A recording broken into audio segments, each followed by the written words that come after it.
owner. And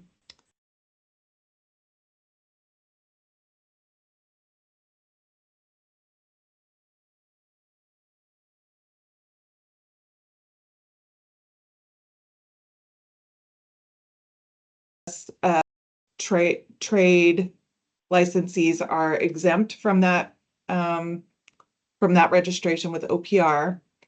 And let me just pull up the statute here. So you see in 26 VSA 5503 for the reference, the system of mandatory registration established by this chapter is intended to protect against fraud, deception, breach of contract, and violations of law, but is not intended to establish standards for professional qualifications or workmanship that is otherwise lawful.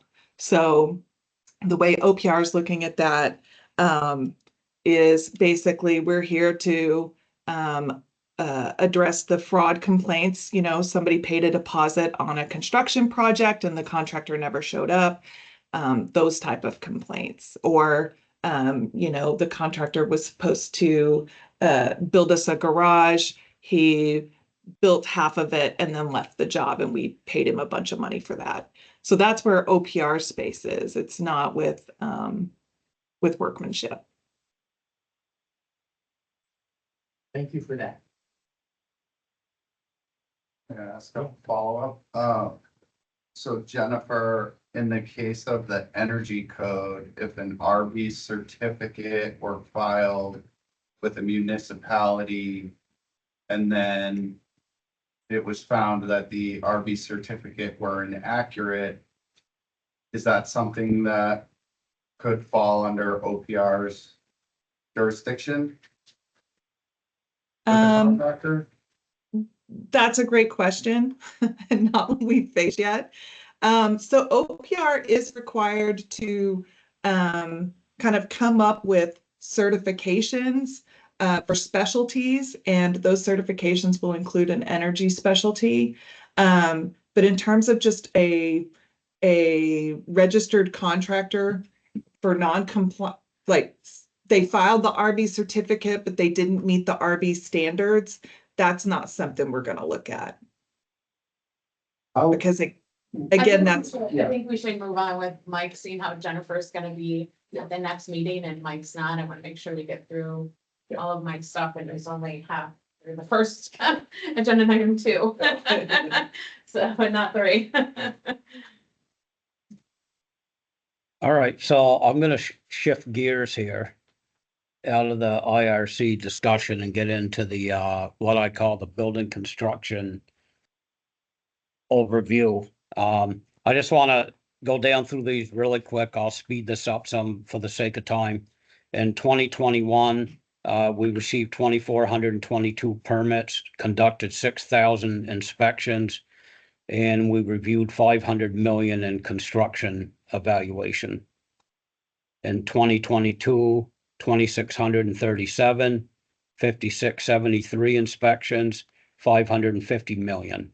Calendar 23, 2,741 permits were issued, 6,189 inspections, and 672 million in construction valuation. This does not include our MOUs, our substantial MOU holders, which include Burlington, South Burlington, Hartford, and Montpelier. So there's a lot of construction that occurs in those communities that are not tabulated here. So a comprehensive energy efficiency program. To me, that would include review plans for new construction for energy efficiency compliance for residential, rental, and commercial. Inspect new construction for energy compliance with a focus on rental residential occupancies. So the reason I put that here is that we know the compliance rates are much higher on the commercial side. So I kind of geared this toward more of a focus on the residential side of the equation here. This would include the management of energy efficiency certification. It would include awareness, training, and education. The plan does not include an extension of our jurisdiction in the single-family homes, but we can talk about that. So we would be looking at placing, hiring 4 new plan review positions, 1 per district office. Their job title would be Energy Program Specialist, pay grade 25.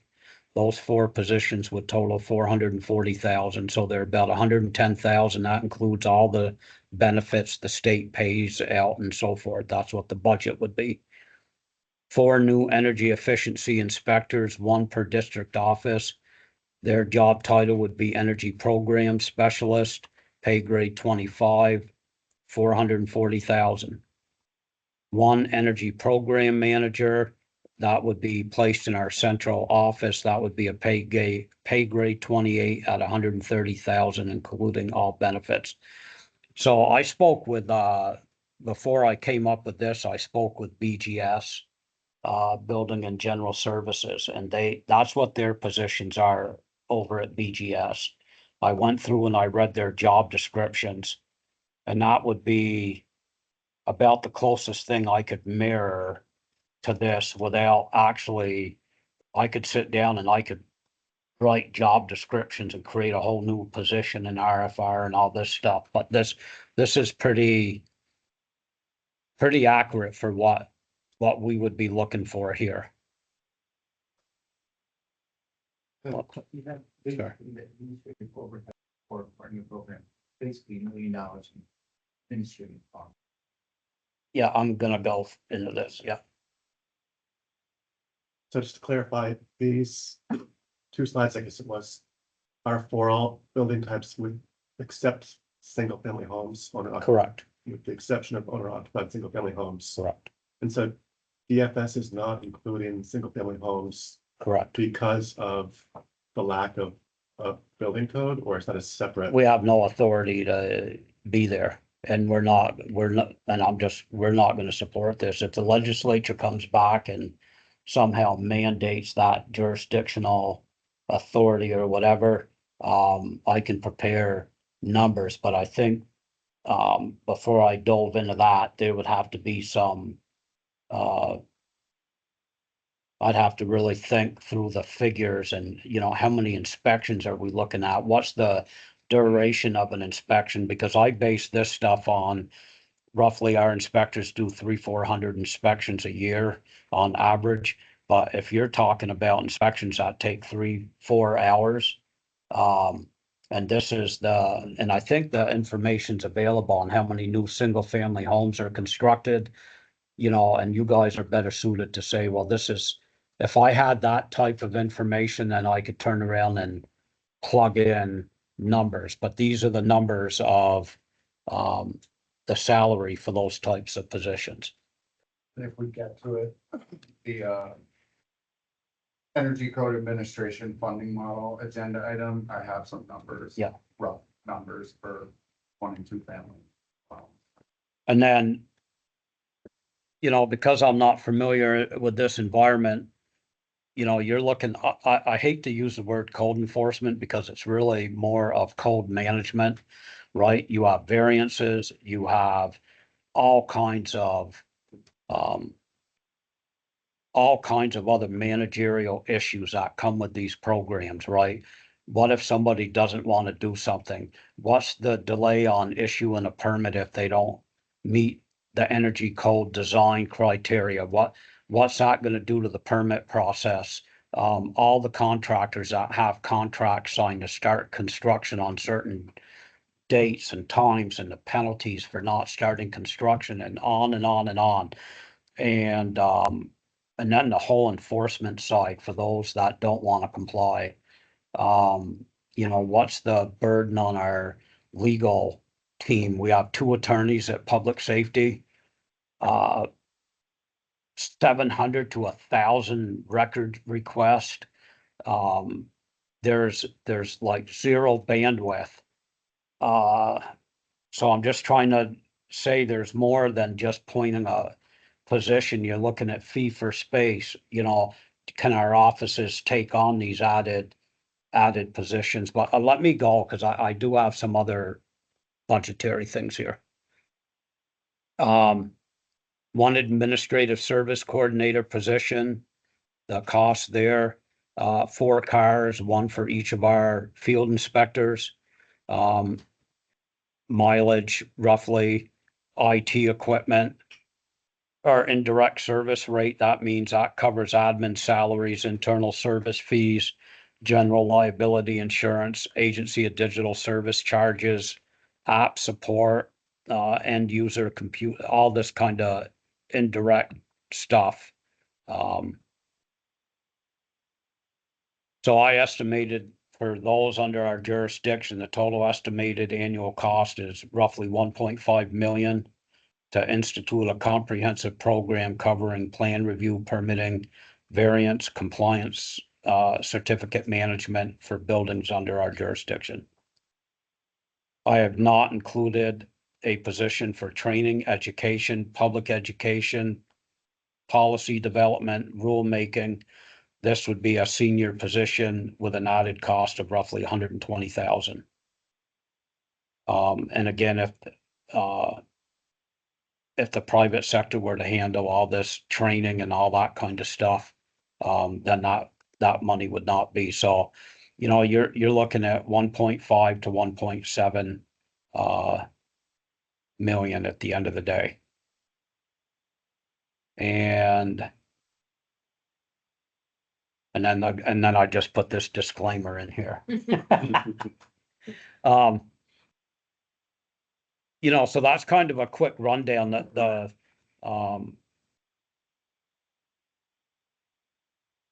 you know, As far as the budget is concerned, how does that compare with budget that is supported by building and the budget for building code administration for commercial buildings that's supported by permit fees and all that?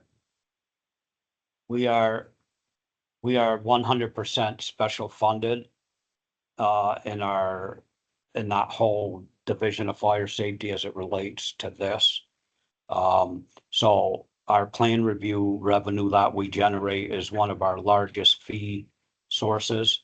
For the next meeting, I could break that down because that information is readily available. I could tell you what we bring in for plan review revenue versus licensing fees, and I could break that down in 5 minutes. So what I was getting at was if you set up something like this for residential energy code administration, how would that compare to what you're currently doing on the commercial side for just regular building code?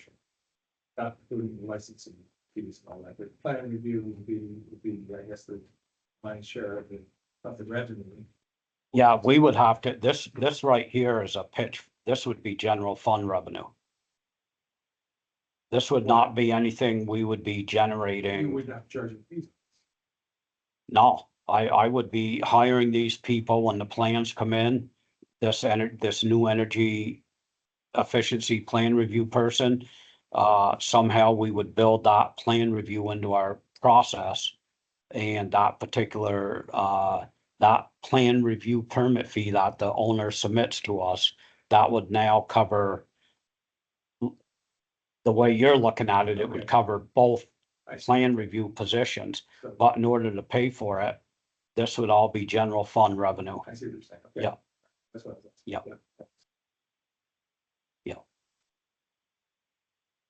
It's your current program, basically a break-even program based on fees and that you take in.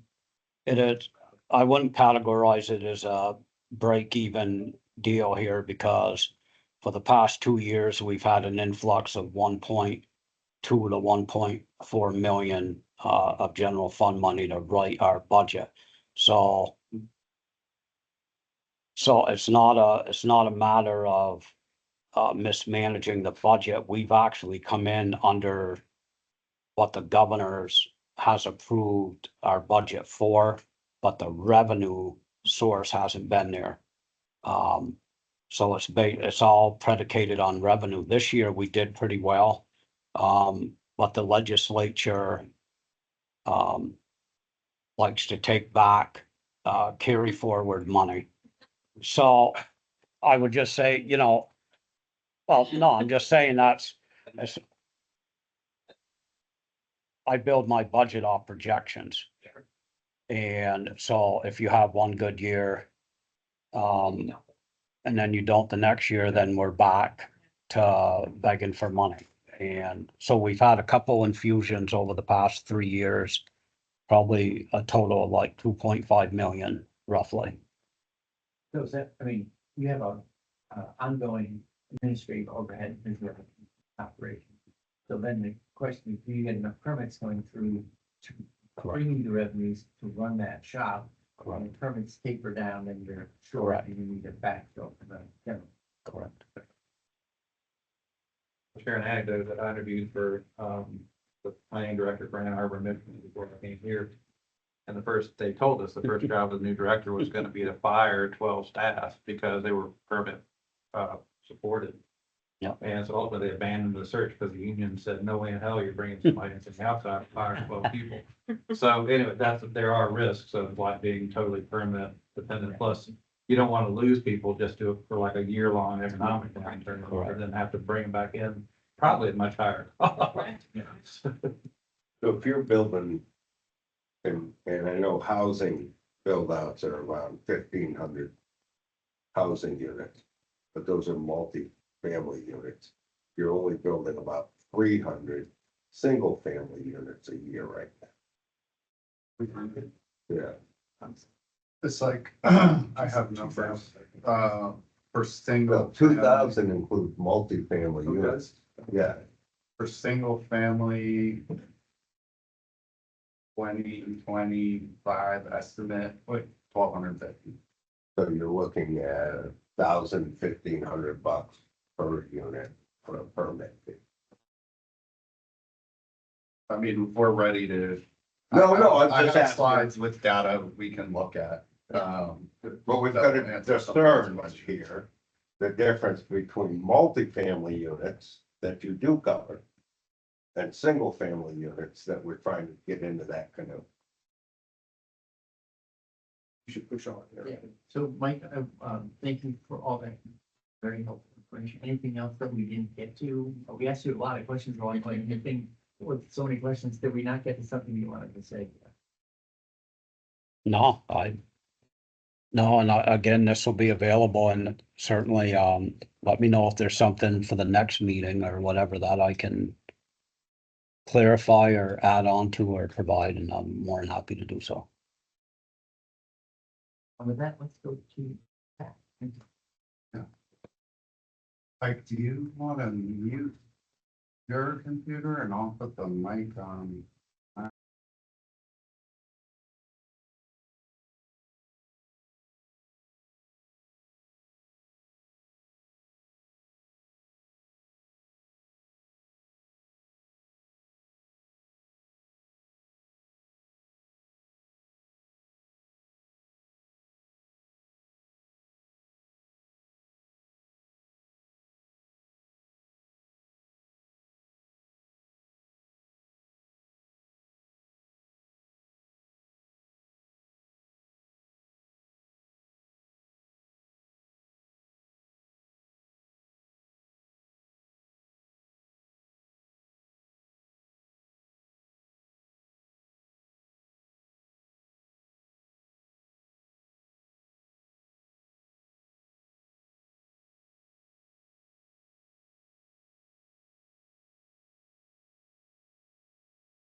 Okay, now folks here.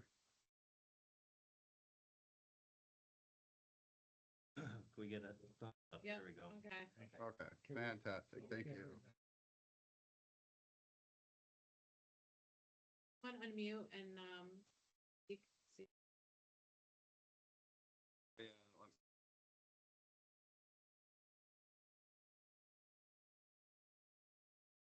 Yeah, can somebody try and say something?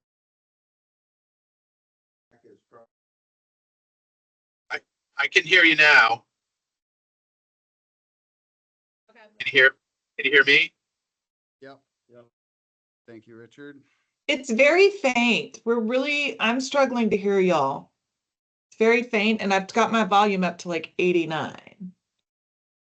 Wait, say something, Zach. See. Can you hear Zach when he talks? Yeah, can you hear me? Is this quiet or? Is this Pretty volume faint. Okay. Very faint? That was a little better, but Right. Else's phone, or I'll just speak loudly. Yeah, try to speak. All right, Loudly I will again. speak as loudly as possible.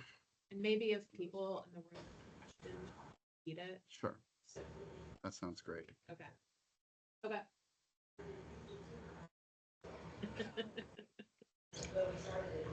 Okay, so similar to some of the information Mike just shared, Energy Futures Group, as part of our DOE grant that we provided a summary of in the first meeting, is tasked with putting together a funding model for energy code administration. And so today we are going to share some preliminary inputs and outputs to that funding model, and this is focused on 1 and 2 unit dwellings. So essentially what was not covered I've been in listening Mike's via presentation. phone.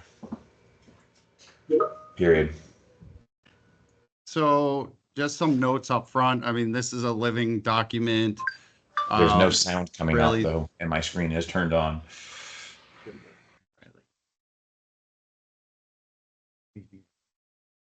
Oh, someone said it in the chat. Okay. So yeah, basically just want you to know these are preliminary inputs that we are currently feeding into this funding model. Part of the process is to get feedback from our advisory committee, feedback from folks such as yourselves to refine this as needed moving forward. There are a variety of potential funding mechanisms. Permit fees is the most obvious and a natural starting point. However, training and certification fees, energy code support programs are other potential funding mechanisms for energy code administration. So what we're sharing today is just looking at the potential costs of 1 and 2 family inspections and permit revenues associated with those. Zach, can I throw in another, Mike was talking about it. There could be an appropriation for it as well. We could decide, that where that money comes from could come out of building fee on materials, or it could just be revenue from other sources entirely, but I think probably. It's hard That hard would to be- hear if somebody's speaking. Yeah, I was just suggesting that we add another bullet that would just say an appropriation. General fund appropriation? Right. so for those, just to repeat, Senator Bray was just saying that there could be appropriations as a funding consideration as well, Right, particularly in this startup phase. So what we're showing on the slide here are just some of the factors that went into the funding model. So number of homes built per year, the scope of inspection services. So is this a plan review? Does it include a site visit? How many site visits? The labor source, time and cost. So whether we're looking at state or municipal staff, third-party energy professionals providing inspection services for the energy code, and then other fixed costs. I would say this is where, we certainly could use some refinement, but costs of a permit database, administrative staff, transportation, and continuing education for inspectors. As far as the permit revenue factors, those are going to be the number of homes built per year, the permit fee structure, and housing prices under the current funding model. And specifically on some of the inputs, and I'll show the results of these. So we looked at a few different housing growth scenarios as a starting point. So business as usual, based on the last 3 years, sort of what we would expect to see in the new construction market moving forward. Moderate growth, which would be just an average of this business as usual, and aggressive growth scenarios. The aggressive growth scenario being based on projections from the Vermont Housing and Finance Agency about the housing shortage and what's needed on the new construction side to support that.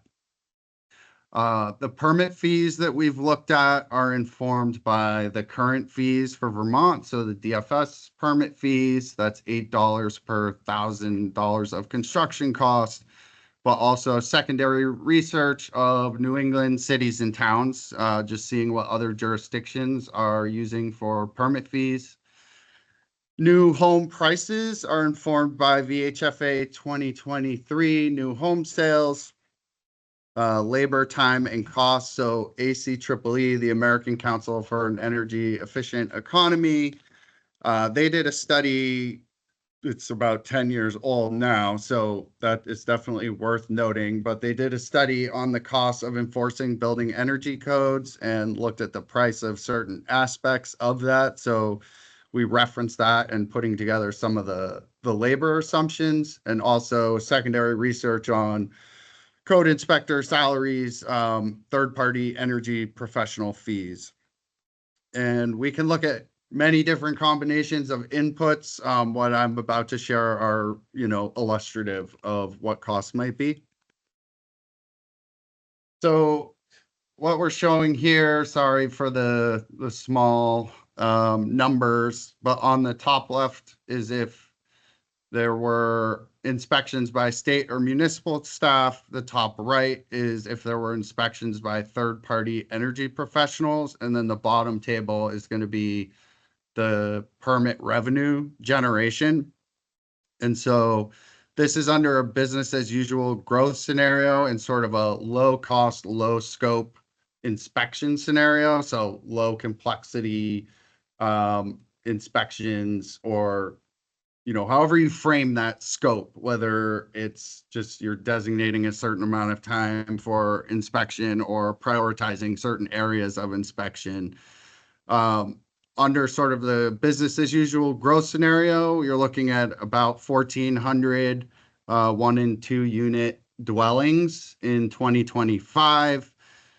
We've assumed 2.5 hours per project for inspection services. That would be a plan review and a site inspection. And then for labor on the state side, in this scenario, we had assumed a $50,000 salary. So that's certainly subject to change, and the other scenarios will have different assumptions. What that works out to in total on the state municipal staff side of things is about $550,000 a year to support energy code inspections. If we move to the table on the right, this would be assuming that inspection services were basically contracted out to third-party energy professionals. They are more expensive in theory, so might charge $750 per inspection, and that would work out to about just under 1.5 million. This does include some of those direct costs, so some assumptions about administrative staff, assumptions about the cost of a permit database, etc. So that's why we have labor costs separate from direct costs that are ongoing, and upfront costs, which might be a one-time upfront cost in terms of training and education or a permit database. And then on the revenue generation side, so this is going to be driven by the number of homes, what the permit fees are, but also what the median or what the price of new homes is. So in this scenario, we're looking at a typical new home being $300,000. That's definitely on the low end of what's out there in the market right now. But if that were the case and we were using a $5 per $1,000 of construction cost permit fee, that would generate just over $2 million of revenue. So enough to cover either scenario of inspection services, although I fully acknowledge there are costs not baked into this, some of the stuff that Mike alluded to also in terms of, you know, effects this might have on other departments, so on and so forth. How is it? For the state and municipal staff in this particular scenario, I guess. Maybe. 110, I think you said, Mike? Yeah. And that was like all in, Yeah, that includes benefits. benefits and everything else. So yeah. So these, again, this can all be updated, modified. We have a workbook and you could kind of play around with different scenarios here. So moderate growth, moderate cost scenario, all the inputs, you know, structurally are similar, but we've adjusted the number of homes. So instead of 1,400, this would be looking at about 2,000 new homes. So looking at some growth in the new construction marketplace.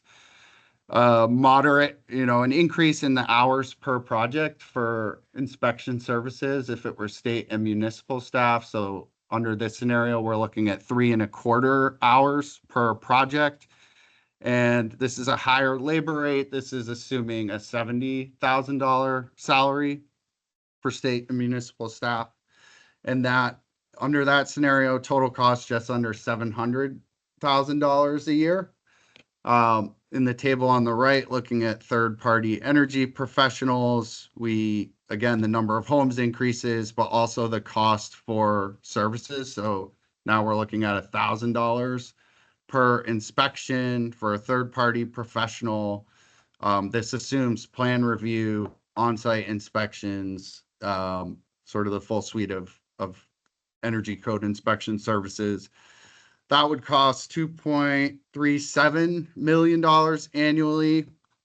And as far as permit revenue generation, if the median new home price were $500,000 and we used an $8 per $1,000 construction cost permit fee, which is what the state currently uses for buildings under their jurisdiction, that would generate just under $8 million of revenue annually. How did median home price go 300 grand? These are just, Can you repeat the question? oh yeah, so we had a question in the room about why did the home price jump from $300,000 to $500,000? So these are just to give folks a sense of scale. For, I believe the VHFA numbers show that this is actually pretty reasonable for new construction right now. A median, yeah, it might even be low. Might be more like 550,000 for single family new construction right now in the state. Especially when you account for where most of the new construction is happening. It's not, you know, evenly dispersed throughout the state. So yeah, that's that. And then just to give you a sense of like the high end, we also have this aggressive growth, aggressive cost scenario. So, oh, sure. Frisbee asked a question.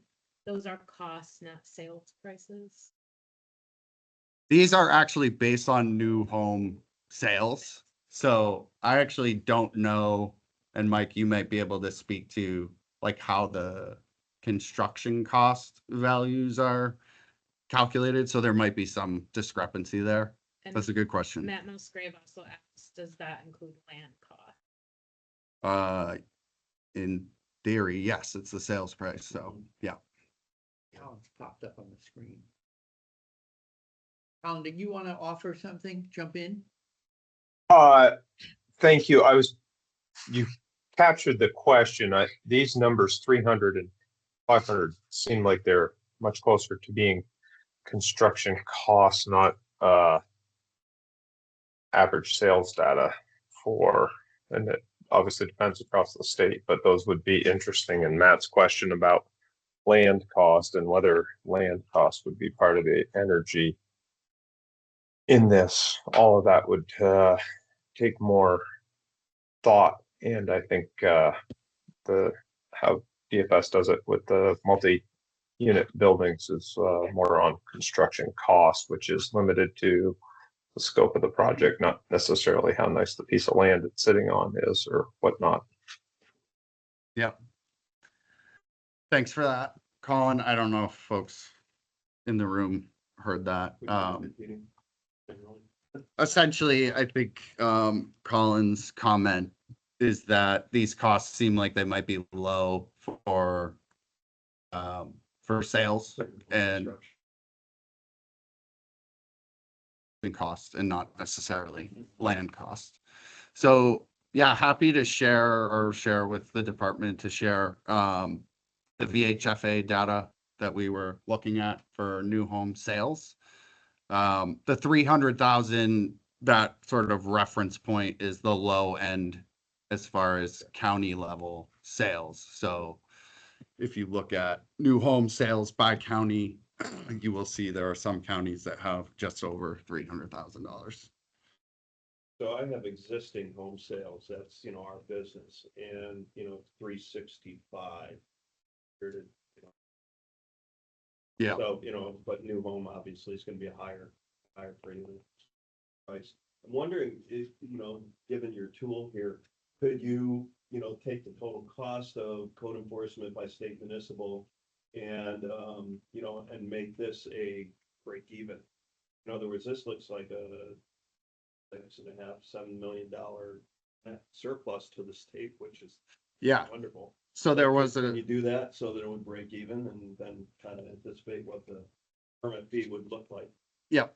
So there was for those remotely, there's a question in the room whether we can use this tool to look at what a break-even point would be for permit fees, and that's absolutely something we can do. We haven't done that yet, but yeah, that's certainly something we could do. Quickly, so I can see. Drop back 2 slides for me. Go back. Look and then you. I was gonna say this at the end of the meeting, but just so folks know, the department did set up a SharePoint site.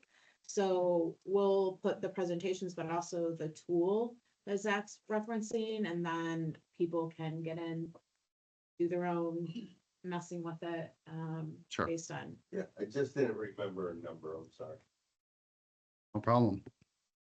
So yeah, last slide here is just an aggressive growth scenario. So here the housing counts are again based on VHFA projections of the housing shortage and what's sort of needed on an annual basis moving forward to close that gap. The labor rate for state municipal staff in this scenario is based on a $90,000 salaried position. And so the costs under sort of a state municipal inspection scenario would be just under $1 million in this scenario. The energy professionals costs would rise to $1,250 per inspection. So the cost under that scenario would be $3.5 million. And again, this is just to sort of set boundaries to give folks a sense of what the scale is here. If a median new home price were $700,000 and a permit fee were $10 per $1,000 of construction costs, and there were roughly 2,500 new homes, the permit revenue would be just under 17.5 million in that scenario. So in all of these scenarios, the permit revenue exceeds what our initial, sort of ballpark estimated costs are.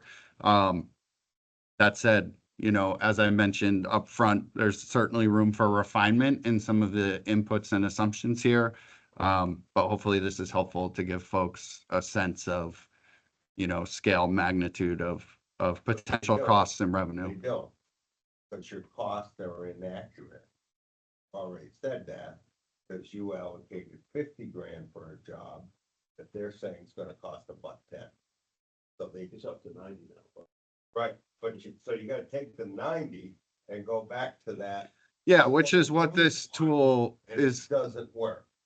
So don't say this shows that it works and there's money to be made in this. And that's what you were inferring, I said that the revenue generated exceeds the cost but it doesn't. in these scenarios that I've presented. Okay, There's a question in the chat, which just pointing out, this is only for new construction and not additions or renovations, other things that do trigger. Correct. RDs.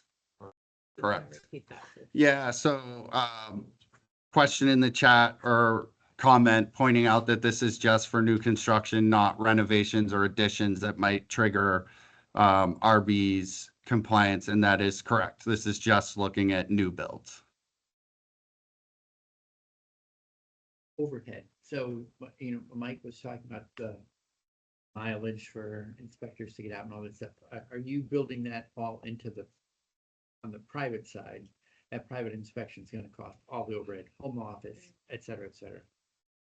Right, so there was a question in the room about what we've sort of assumed for overhead costs, and specifically for the third-party professionals. And so, right, we're assuming no overhead costs, essentially. Well, actually, there's still administrative staff costs that we do have, assumed under a third-party professionals scenario. So like somebody in a state office would still be tracking RB certificates or something, but in theory. Yeah.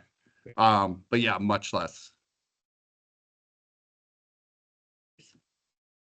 To me, this is helpful to kind of start picturing this. I think the other part, just again, having directed of inspections and permits department, I'm just picturing, like, again, looking at this also then within the context of what would adoption of a larger building code, what would this whole package look like? Because like I'm picturing the inspectors that I oversaw going to do like the energy efficiency inspection and going look and seeing the wiring, seeing the plumbing, seeing the structural and going, what fresh hell is this? Now we've got, how do I give this a thumbs up when this is clearly a moisture hazard, a fire hazard, something else? So if we're already talking about deploying around the state, look at building energy code, what about everything else that's kind of like the actual cake as opposed to kind of the icing on the cake? So to my mind, just as a group, we kind of need to look at that big picture. We can isolate this out, which is totally appropriate and fine. But I'm again just picturing, that this is in some respect. I mean, this isn't going to necessarily be the last thing because you gotta look at it in different phases. But still, once you put the insulation and other things, usually you're going over all the other stuff that a residential code is going to cover. And that's where my concern keeps coming up is like, if nobody else is looking at the other stuff that ultimately could be the cause of the energy code elements failing or causing other elements failing, then what's our responsibility as a state to at least ask the questions, if not provide the answer? So just wanted to throw that out. As my first. Quickly, if I Yeah, may. please. Keith, do you want to maybe try or just, I know my mic is not the strongest for the remote folks. Seems like they didn't have a problem when Mike was presenting. Do we want to try somebody else's mic for the rest of the discussion? See what happens. Are folks hearing me? You sound fine now. Great, Yes, you're very loud and clear. great. Okay, I'll leave my computer in the middle of the table and just speak up. Right, any other, Let's Zach? just shut this off on my. Some echo. But we hear your speaker also, Keith. No, I don't think so. If Zach shuts his speaker off, maybe yours right will be louder. Oh, so Zach, was that your last slide? Are we, That was my last slide. Yep. so we've been going, hour and a half plus. So why don't we just take a 5-minute break? When we come back, we're gonna have some up-tempo work. Maybe we need to roll something in the next meeting. We have about 80 minutes worth of work listed. And we'll have 45 minutes. Is Rebecca here yet? We'll figure that out. So I'm 5 here. minute break, and then we'll Yeah. jump back in at 11:15. Real 5 minutes. Oh, yeah. Yeah. And I'm here. It'd be good to. Get her in. But that would be, was, I guess, But you're just inspecting for energy. It's a person that inspecting for the other stuff. presentation today, so maybe You starting know, with. because I think she's on. isn't that where this is headed to go to inspect, to do Right. IRC. I mean, this discussion makes sense. Are we talking about Right. energy code or are we talking IRC, I guess? And what would the difference in cost of an inspector be? You know? This is first to be out this way. Yeah, those are You did say something. on two it, different so you ways to told me look at it, Right. I mean, you know, isolated, you know, I mean, if we're That integrated with the discussion. building. Yeah. It's fine to bump. I just think- That's why. Yeah. Balance the state budget the way we're going with it. Well, I think that this tool would be, I think, it's gonna be great to combine like info with this tool. Okay. And then the answer might not be where's the break even or how can people itself. Much of that can be paid for by the fees and then you know. Well, how that's much what I'm has saying. to be, What's stuff like gonna that, be but the it's not tax others on off the stores. Yeah. And we're gonna lead around with jumping jacks, and then we're gonna kick back that. Okay. How you doing? Good. Things hopping? I mean, winter's starting to cool in. Does that mean Yeah, but everyone's like? Yeah, no, it's terrible. We had a couple gatherings planned and in lieu of the flood, in lieu of the fact that I've got everybody and their brother, I mean, the workforce, you know better or as well as anybody. The workforce is so short Right. when you start pulling people off projects. And I don't care if it's stick built, vertical built, highway built. Yeah. It's, you start pulling people in to do certain, you know, to have fun. Yeah. And there's not time for that. And that's, we're hitting a big wall with, contractors that had due dates, set, pre-July 10th, and then jumped off their jobs to go help Oh, yeah, yeah. X, sure. Y, Yeah. Z, whoever it was, and now you're back in and, I saw an awful lot of excavators moving around. oh, the only guy making money is, Barrett. How's it go, isn't it? For most contracts, do they have weather related deadlines? So you're not penalized? All AOT is, so all the transportation thing is, some municipalities, things Yeah. are, all your vertical or stick build really has, they all have deadlines, Yeah. but it's not in, brought on by weather. It's brought on by everything else. Right. So, I mean, that's. Someone posted a picture yesterday, a video. There was a little snow flying at first. Oh, hold on, Sunday, we were up at, Lake Placid, and we went up on the bobsled run. Yeah. Or not bobsled, it's the coaster that goes next to the bobsled. It was snowing in Lake Placid. Better educated about it. We don't have. And it was like 94 I know. degrees in Bristol only a month ago. Crazy. I don't mean to sound harsh, it's just my way, I'm not hammering, it's just, Don't need to straightforward. apologize. Straightforward. Don't need to apologize. Just throw a little piece of rebar after that. Yeah, it's normal. Right. Rebar or a brick. Rebecca Pfeiffer's on, which would be good if we could. I think we're going to her next, right?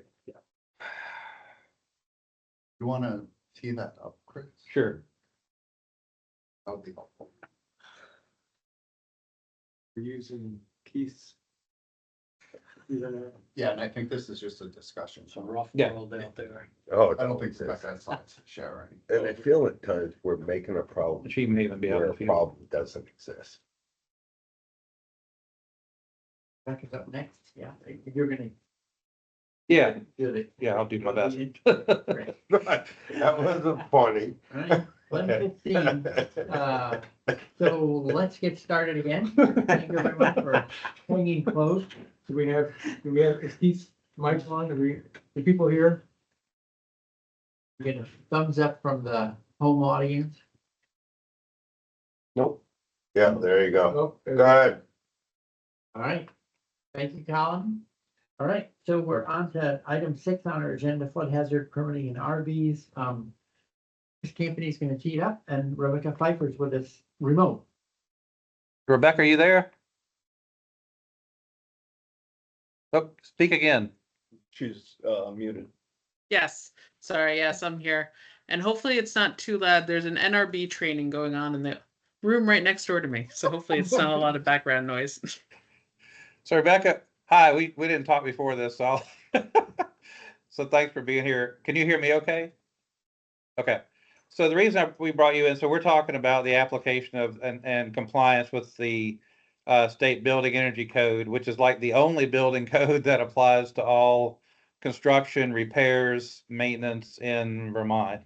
And I sent you, I think, that excerpt from the statute and the guidance as to what it applies to.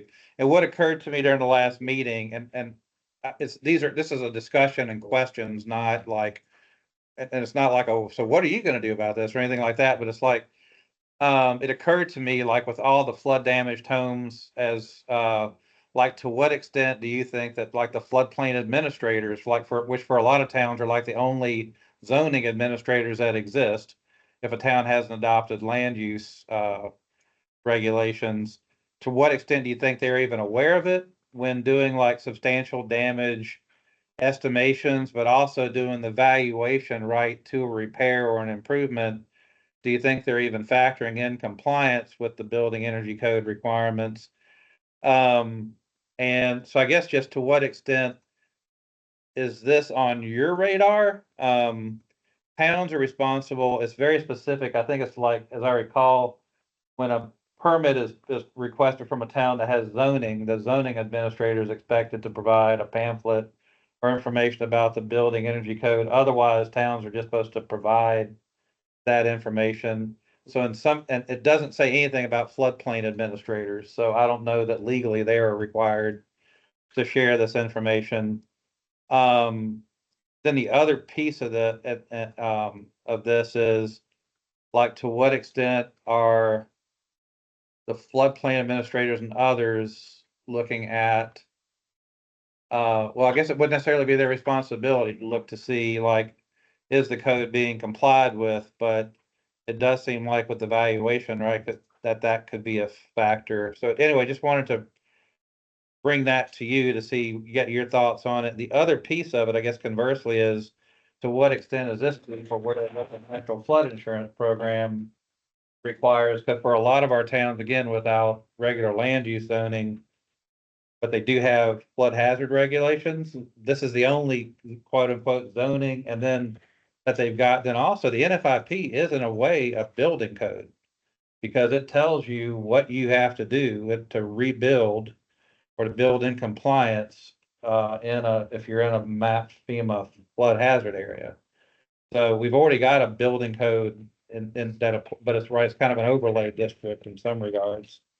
So I know that's kind of a mishmash, Rebecca, but it just seems like there's a nexus here, and just wanted to get your thoughts on it. Well, first, thank you for inviting me and looping me in the conversation. As Chris said, my name is Rebecca Pfeiffer. I'm the State National Flood Insurance Program Coordinator in ANR.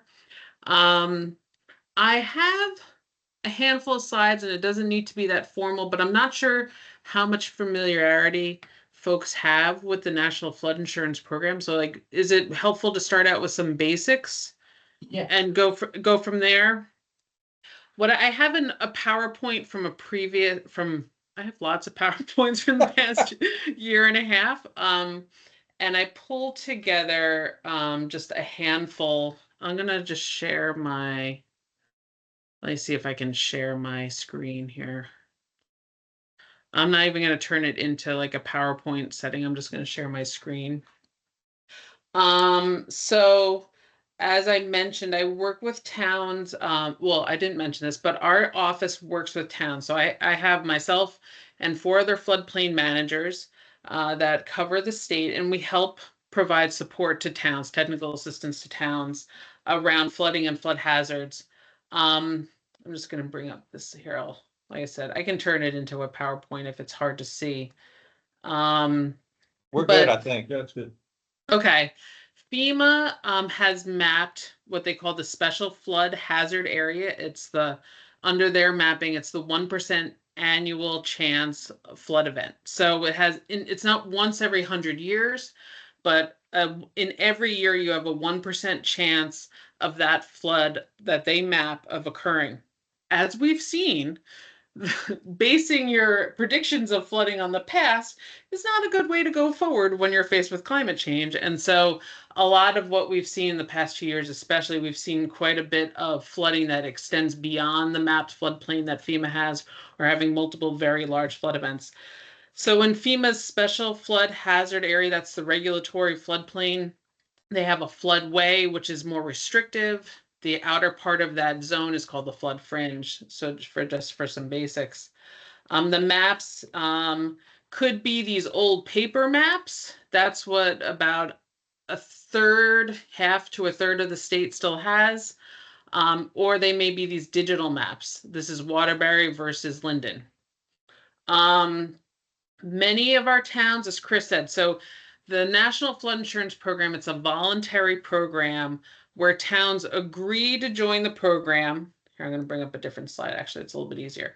So towns agree to join the program that makes flood insurance available to any resident in the town, regardless of whether or not they're in FEMA's map floodplain or not. Anyone who's if they live in a town that participates in the flood insurance program, they can have access to flood insurance that's underwritten by FEMA, basically the NFIP. The town enforces floodplain regulations within that mapped floodplain. FEMA makes the maps, and they also make money available for flood mitigation. So like after these past couple of floods, we've had money available to do buyouts, to do other large sorts of projects. Towns can apply for funding to upsize culverts, bridges, repair roads, all that kind of stuff. So when towns voluntarily agree to join the flood insurance program, they adopt and implement and enforce flood hazard area regulations. Like Chris said, most of those towns, well, I wouldn't say most, the majority of those towns are towns that have some sort of comprehensive zoning.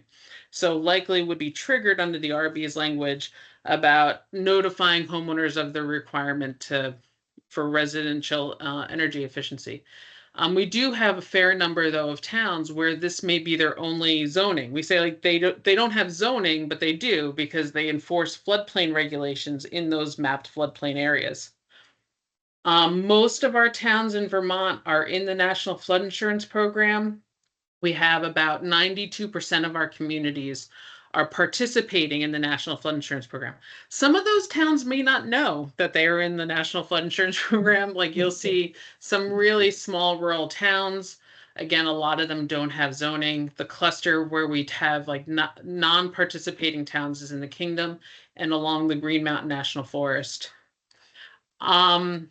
So I think to the point that Chris said, after a flood, towns do have to make assessments for post-flood compliance. I think I have a slide here that kind of summarizes it.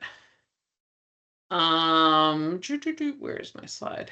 Just because it gives kind of the bullet list here. After flooding, communities have to issue permits for all repair work for damages in that mapped floodplain.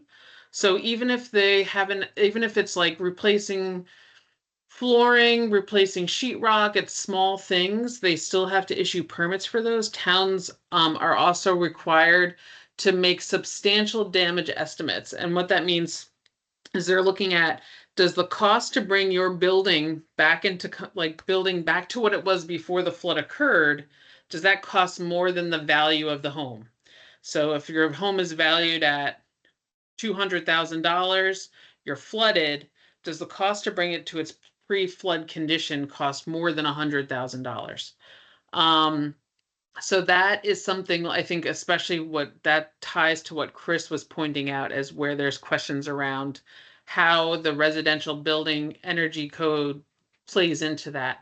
And then if the building's substantially damaged, that homeowner is required to mitigate to bring their home into compliance with the current flood hazard regulations. So that may mean physically lifting a building up to make the lowest floor higher. It may mean filling in basements, adapting a building to be more flood resilient. It may be that someone opts for a buyout because the cost to comply may be too great. They don't want to live in that spot anymore. The home is so badly damaged. You know that so there's those are options. It's like either they have to mitigate the building to meet the current flood standards in the town, they have to relocate the building outside of the floodplain, or they would have to do a buyout, like demolish and rebuild, or demolish and do a buyout, where they wouldn't be, if they use FEMA money, they wouldn't be able to rebuild on that lot. And Rebecca, can I add one thing real quick? Sure. So to her point, what she was saying earlier, so for the towns that do have zoning, and I forget off the top of my head how many there are, this may not be as great a challenge, but frankly, if they're not doing a lot of building permits for other things in general, this is really technical stuff.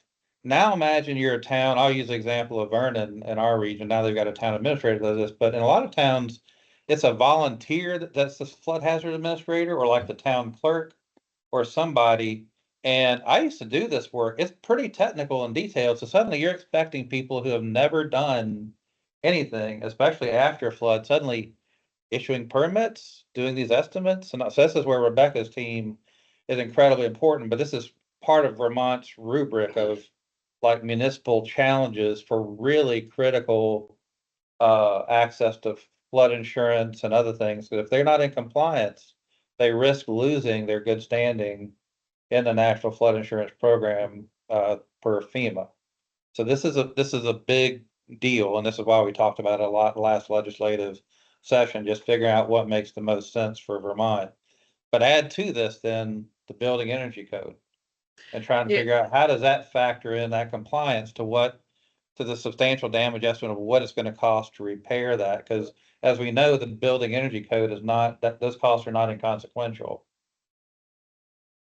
And there's a comment in the chat, Matt Sharp, not meaning to moderate if someone else is wanting to do so, but just to point out, he saying that my understanding of how RB is related to existing buildings is that it only requires a building be brought back to at least its pre-damage condition, not to full extent of the energy code per new construction.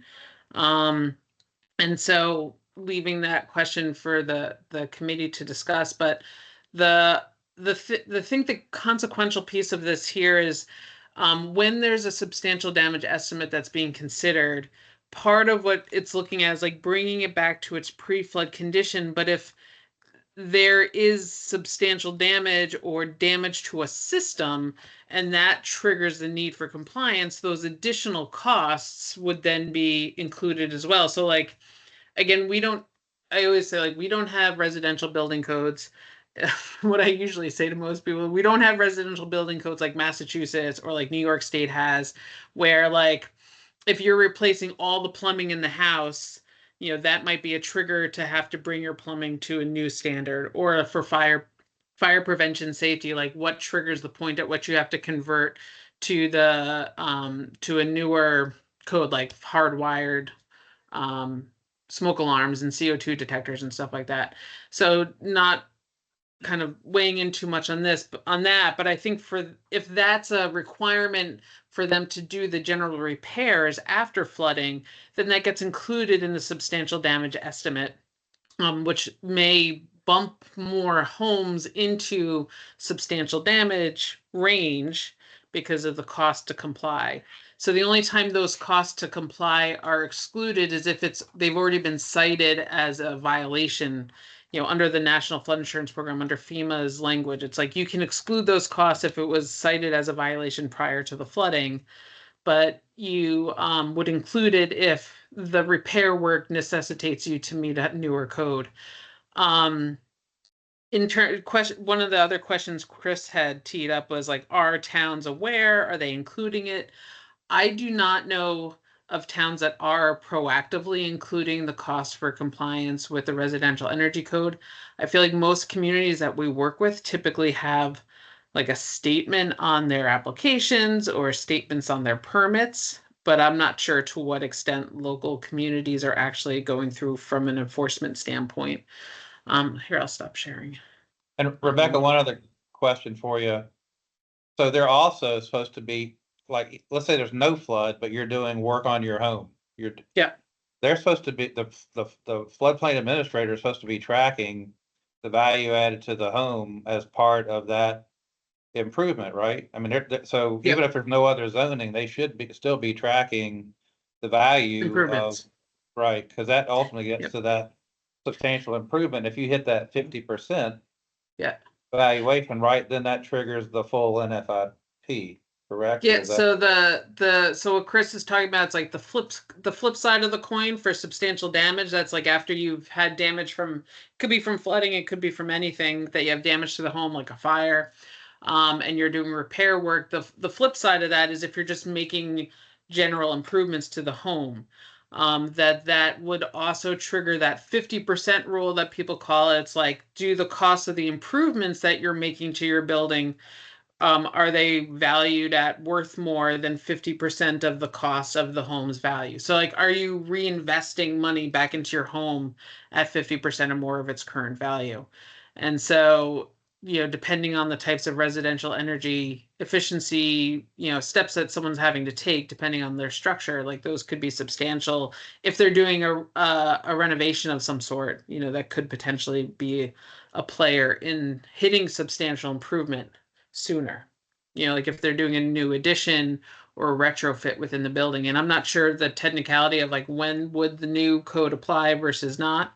If it's a renovation of an existing building versus like a new addition, when those things may or may not get triggered. But that also would, if they hit that 50% threshold, 50% of the structure's current value is being reinvested in rehabilitation or repairs, or improvements, then they would need to bring the building into full compliance with the flood standards. So again, that may mean elevating the building, filling in basements, things like that. Yeah, I think for the building energy code, right, it is repairs, improvements, additions. Right. So, Rebecca, what percent, just a guesstimate, what percentage of towns would you say their first encounter with a building energy standards is by virtue of sort of backing into it through recovering from flood? Is it new to people fairly often when they're out there and then they say, well, we don't have anyone inspecting that and we don't really, we don't explain the code. We can tell you that there is one and that's kind of it. I would imagine that's most likely, if not always the case. I wouldn't say always because I don't know, but from my experience with many of our towns that have been flooded, I don't know how much they're having that conversation. I wouldn't say every town, because I would think that maybe the larger communities like Montpelier, Barry City are maybe more on top of that, where it's just part of the way they do business. But I think if you're in more rural, small towns, everywhere in Vermont's a small town, really. So if you're in a rural or small town, they may be like, oh, I think there's this energy code, but I don't really know what it means or how to, and I can't speak for all towns I can't speak for any towns, but that's my experience is it's not usually part of our conversation. We are kind of narrowly created to assist towns around flood hazard area regulations, but it's kind of like something that we've been aware of, but not really ever well versed in to be able to bring it up and speak, to speak on it basically. Depending on the conversations and the outcome of the task force too, I think that there's a lot of room for us to include something on it. Right now, we're about to go under contract on a series of mitigation handouts that one of them is like using flood resistant materials and like protecting your building utilities, which to me seems like a natural entree to including language around this, but it hasn't been part of a lot of our conversations with towns in the past. Thanks. And as cost effective as the measures are, I can also imagine that when you're recovering from a flood, it's already a big effort to recover. And if someone says, well, actually the hurdle you're gonna go over is a little higher still because now you need to comply with a code you're unfamiliar with. And this would be a bit of a tough sell as well. Is my Yeah. guess.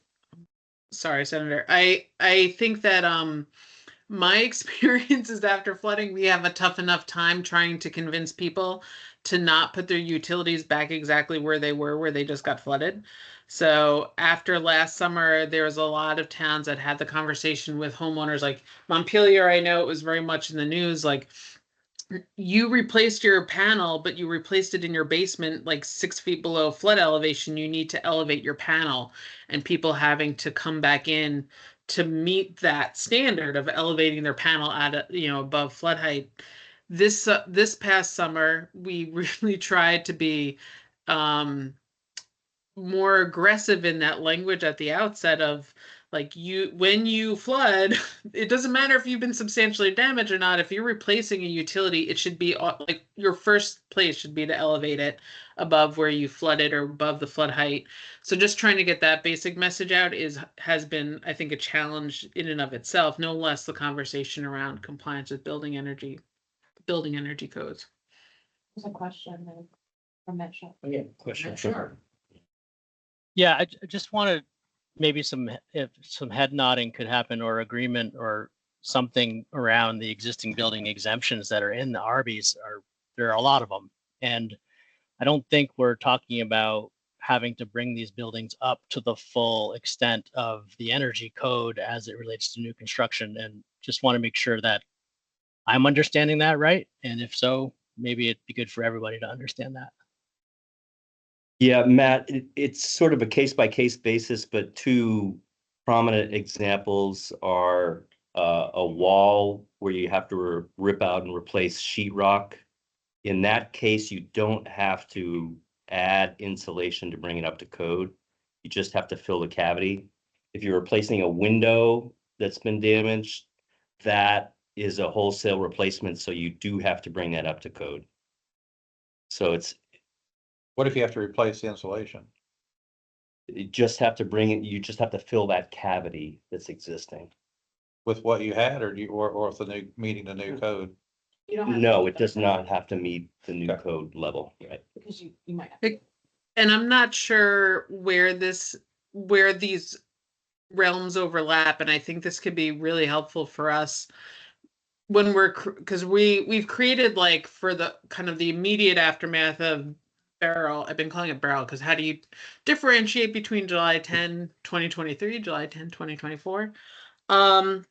So this year with Beryl, we were trying to really, again, be more upfront about replacing your insulation. Like, don't use fiberglass insulation if you've flooded, like use closed cell foam insulation. Like, and I think that there's probably a lot of overlap with the energy, and it sounds like they may not be required to have to do that, but I would imagine closed cell foam insulation may be more likely to be energy efficient maybe than some of the other products on the market.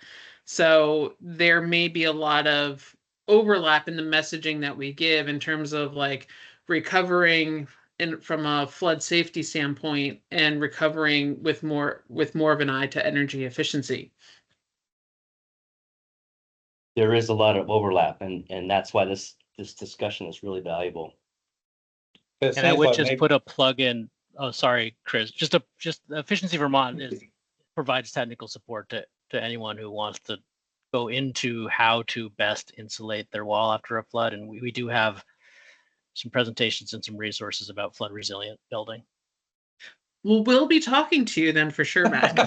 We're about to do, like I said, we're about to do a contract and create some website content to talk about several different mitigation options. But one big one that we wanted to promote is like that, like low barrier kind of entry into the conversation of flood resiliency, which is like repairs after flooding.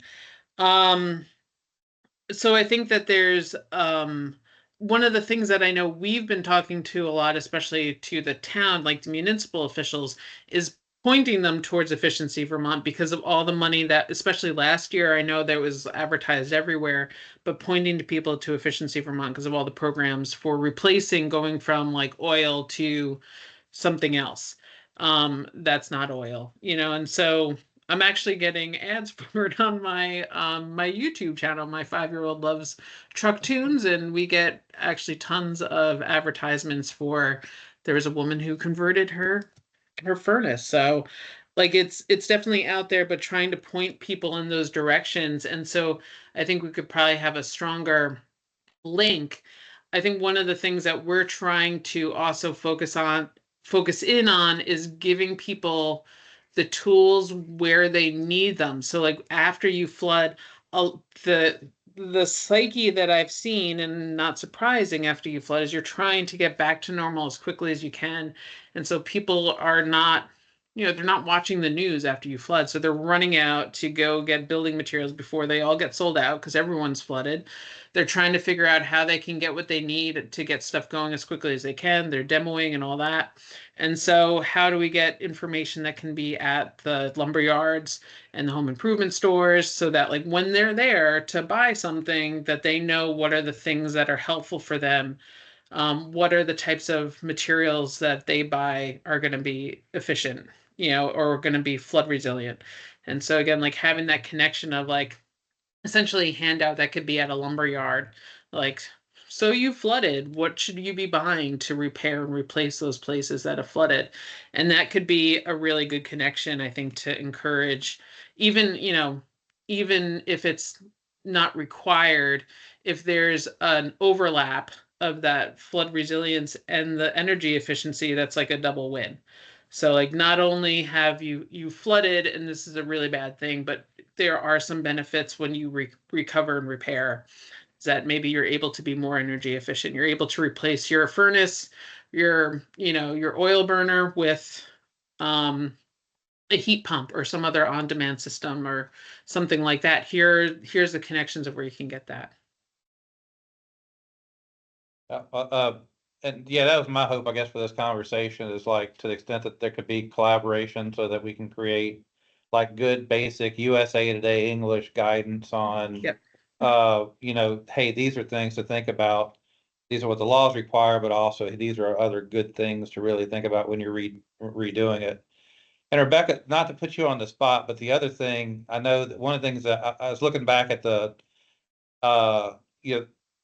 Hoffer did the audit of the 2018 hazard mitigation, state hazard mitigation plan implementation. Now we got a new one, but in there was language about in the apps, because this group is also tasked with just looking at the value of a residential building code. There was language in the plan about the difficulties municipalities meeting the highest community rating standard because in the absence of a building code. And don't want to put you on the spot, maybe this is for later, but can you say a little bit more about that? Yeah. And you may need to explain Yes. what community rating standard is too. I don't know. Yeah. So what Chris is referring to, FEMA has a program called the Community Rating System, CRS. We have 6 communities in Vermont that, so again, it's participation. They choose to join this. It's basically FEMA's way of trying to recognize communities that have above and beyond floodplain management programs. And in exchange for participating in CRS, they get a discount, that all the residents of the community get a discount on their flood insurance. Montpelier, so it's like in 5% increment discounts in 5% increments. They start at class 9 and then go towards 1. And the lower your number, the better your discount is. So Montpelier, Brattleboro, Berlin, Waterbury, Colchester, I think are all class 8, so they get 10% discounts. Bennington is a class 9, they're 5%. Who am I missing? I feel like I'm missing someone. Montpelier, Berlin, Waterbury. Like, who am I missing? I feel like I'm missing someone. I'll remember and then I'll feel bad of leaving them out, but it's not a lot of communities. This was prompted by Colchester. their former planner she's really on top of it. She's great. She was looking into like, how do we get to be a class 6? Colchester gets a lot of points for open space, basically, for conserved natural areas, floodplain, and they wanted to try to get to a class 6. And there's a barrier there to like jump between some of the sections of the CRS classes. So like once you get to a 7, you can't get to a 6 unless you have, and I'm gonna probably butcher what the acronym is, but there's like some sort of a building code rating, and maybe a BSEGS rating. And so to be able to qualify for a class 6, you need to have a BSEGS rating of a certain number. And so that had come up. Colchester is a town that has a building code. I don't know the assessment of how good that building code is or whatever, but it did come up. I don't think it's likely a huge driver for making a case for building codes in Vermont beyond what other conversations there are or not going on around building codes, because it maybe would be like 1 or 2 towns. I think that there was a discussion in the legislature this past session. We were working with Senator Bray's committee in Senate Natural Resources, looking at the Flood Safety Act and like local zoning approach for floodplain management. In some states, a lot of their floodplain management actually is done in a building code. So like in Massachusetts, my counterpart in Massachusetts, their local towns have like a very small flood code that's in their zoning, because most of it's actually in the state building code and in state wetland regulations.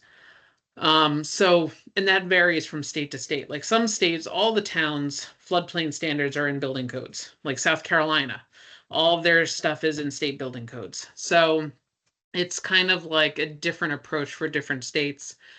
I see it as kind of like a one or the other, but you probably wouldn't do both.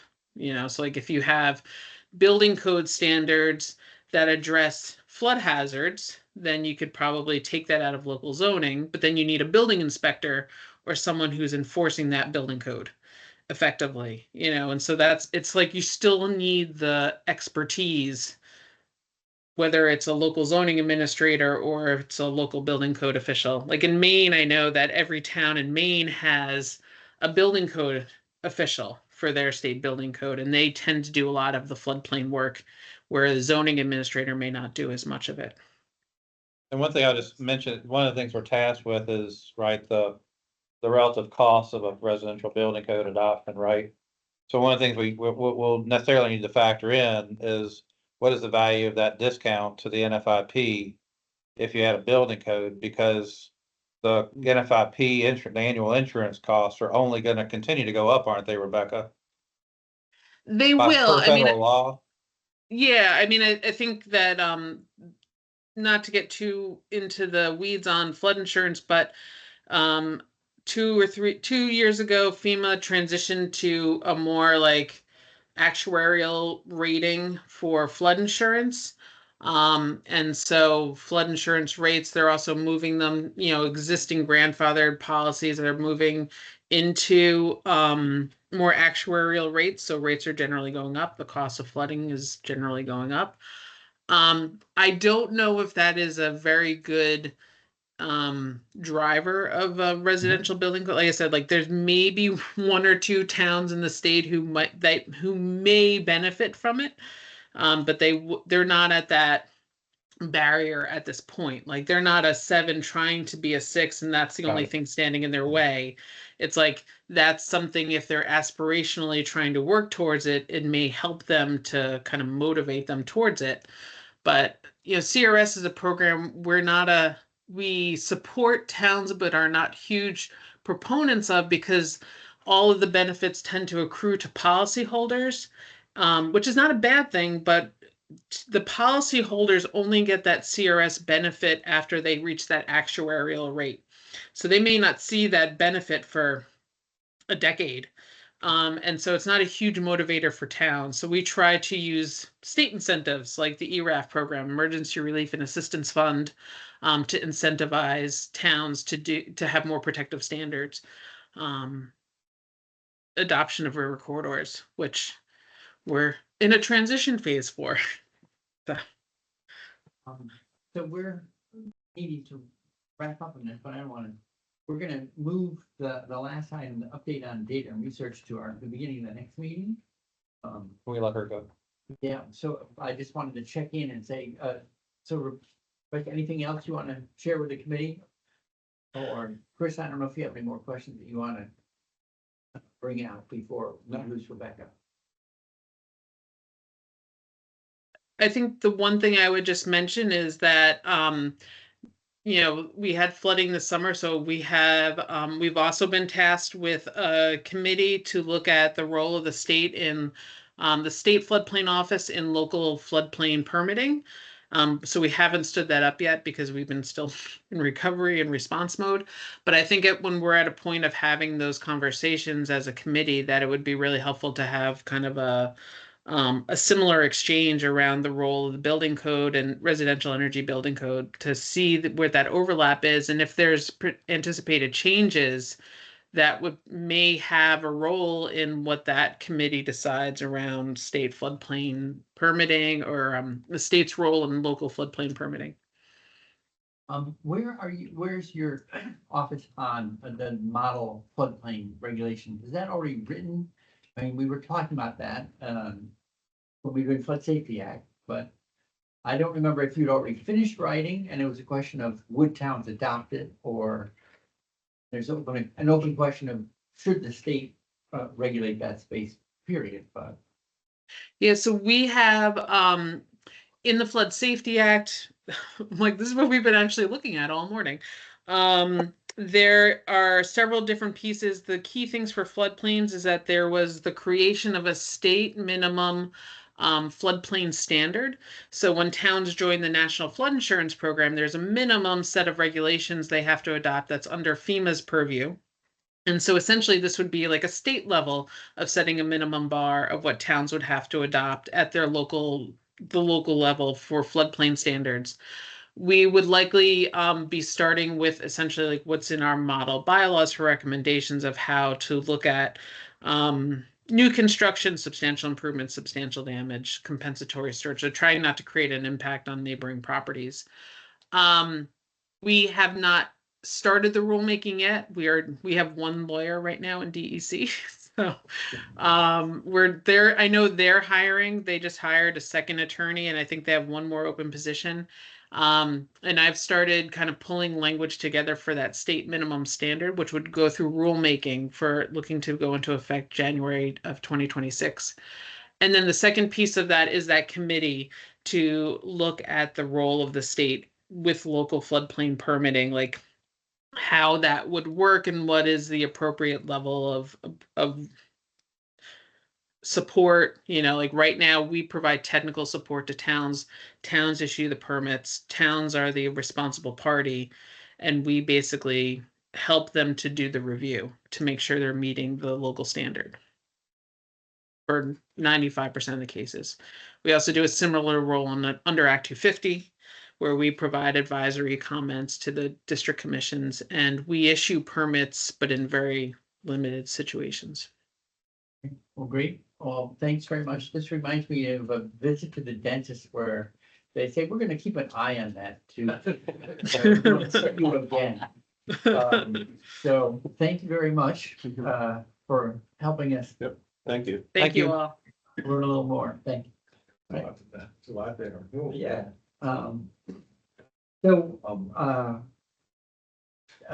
Tyler, Zach, and Richard are gonna roll their presentation number 7 at the beginning of next week, so we're not rushing through that good information they pulled together on behalf of the committee.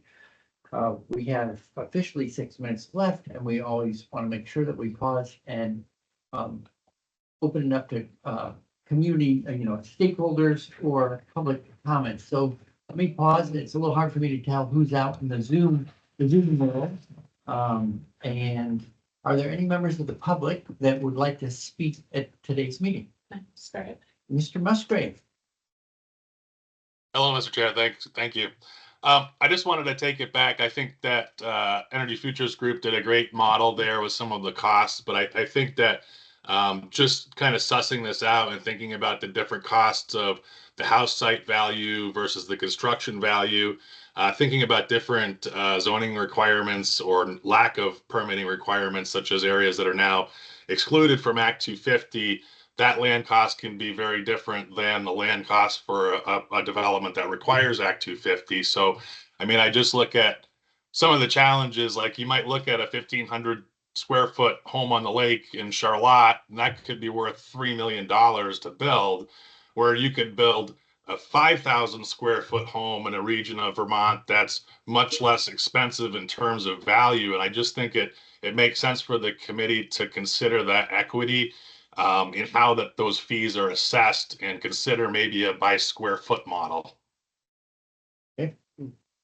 Great, thanks. Any other members of the public wanting to share a comment with the working group? Not hearing anyone else. Anyone else who's, on the regular call that had something they've been holding that they'd like to at least get on the table before we adjourn today? Very quiet group. I'm not used to this. Senator, I have one. You knew you could count on me. All right, Richard. And I don't know where to ask this. The energy code thing, is it gonna be considered in aggregate, depending on the type of building you're doing? Or is it gonna be, is it broken out separately? Case in point, you've got 6 different building methods out there. You've got your stick frame, which we probably all think that's what we're talking about here. But is there a separate one for timber construction, a separate one for modular construction, a separate one for light gauge stick, a separate one for insulated panels? And we're even starting to see plans on the table for concrete panel construction for housing right now. And so how does this idea come into this type of building? The energy code is a performance-based code, so there's no different code for different construction styles. But that points out. Except log. Except log, that's a good point. Thank you, Richard. Log homes are kind of separate, exempt. So that would be timber frame, Richard, or straight log? No, log homes as opposed to timber frame, right? But that points out the importance of a building code for the state, because you're talking about so many different construction styles, trying to comply with the energy code while using a completely different construction style is a challenge. So. Sorry, I believe mobile home also would be separate. Is that True, correct? yes, that's right. That's covered under the federal standard, right?